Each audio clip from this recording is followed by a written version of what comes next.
You ever sit on a skill so long it collects dust, while your bills collect interest?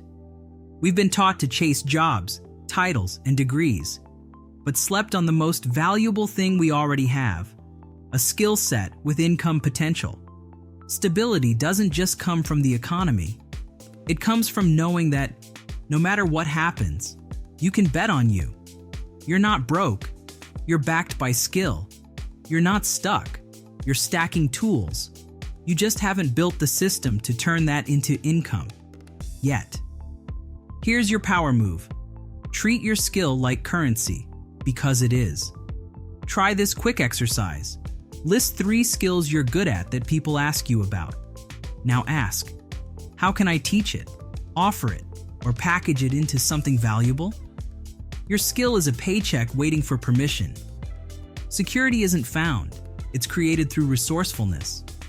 What skill could change your life if you stopped treating it like a hobby? Drop a comment with the one skill you're ready to monetize. If this hit home, wait until you hear what I say next about building income that fuels you. Click it now. You don't need more degrees. You need to dig into what you already know. It's time to work on your purpose.